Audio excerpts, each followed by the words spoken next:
A medida de busca e apreensão é uma medida violenta. Eu costumo dizer que ela é quase tão violenta quanto a prisão. Você, para ir 6 horas da manhã na casa de um cidadão, acordá-lo, a ele e a esposa de pijama, os filhos deitados dormindo, isso com cobertura da imprensa, para depois os filhos e netos do envolvido sofrerem bullying na escola, você tem que ter muita necessidade de colheita de prova. O crime tem que ser muito grave. Tirante o fato de que, para mim, mentirinha de internet tem dos dois lados, então a fake news não tem nada de crime grave. Ah, é formação de quadrilha, organização criminosa. Se for organização criminosa, é organização criminosa para a prática de crime de menor potencial ofensivo, em tese, portanto, não é crime grave. Tirando isso, qual que é a necessidade probatória que se tem aqui para invadir o lar dos outros? Todos esses caras, esse Alan do Terça Livre, essa Winter, Sarah Winter, os deputados, o Avan, o Luciano Hang, todos eles são confessos. O que eles falaram em redes sociais, eles disseram que falaram. Então a acusação, que não é acusação ainda, é o ministro Alexandre, que é juiz e órgão acusador ao mesmo tempo desse inquérito, deve estar ainda nos seus tempos de Ministério Público e esqueceu que hoje ocupa cargo da mais alta Corte de Justiça da República Brasileira. Mas esse pessoal é confesso. Eles falaram na internet e disseram que falaram. Vai buscar prova do quê? Vocês já têm a confissão, que é a rainha das provas. Agora é dar roupagem jurídica a isso. É dizer se isso é crime ou não é crime,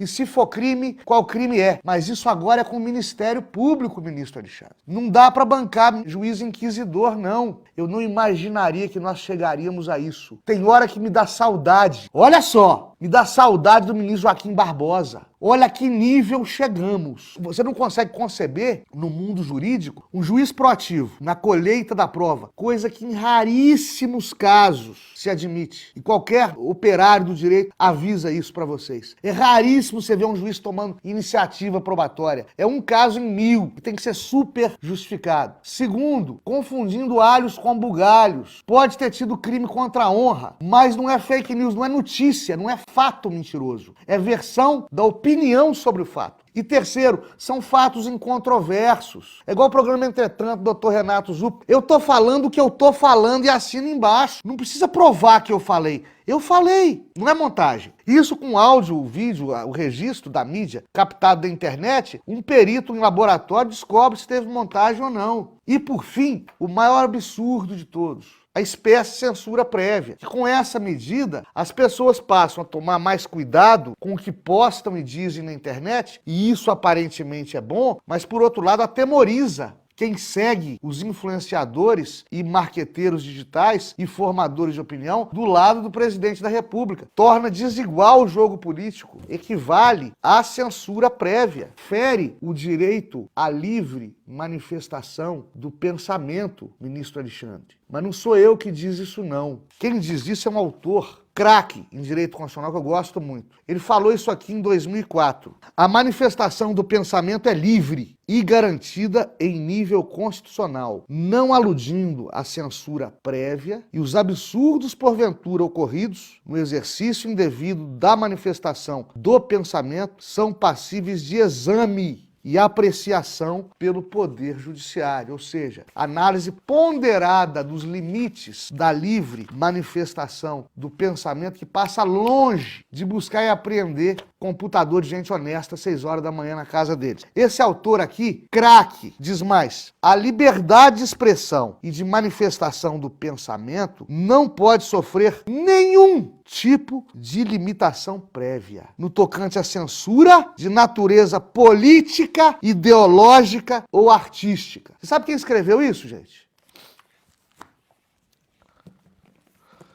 Ministro Alexandre de Moraes, em 2004. Livro este que, de vez em quando, eu consulto. É aquela velha história, né? Façam o que eu decido, não façam o que eu escrevo. Isso ele disse em 2004. Enquanto recém-egresso do Ministério Público Paulista, já se tornaram professor emérito, catedrático, secretário de Segurança Pública e depois galgado a ministro da Justiça do governo Michel Temer. Ministro Alexandre de Moraes, como doutrinador, diz uma coisa, como ministro do Supremo, decide outra coisa. Causa caos no mundo jurídico, causa insegurança jurídica. O cidadão não sabe mais o que ele segue, o que ele obedece.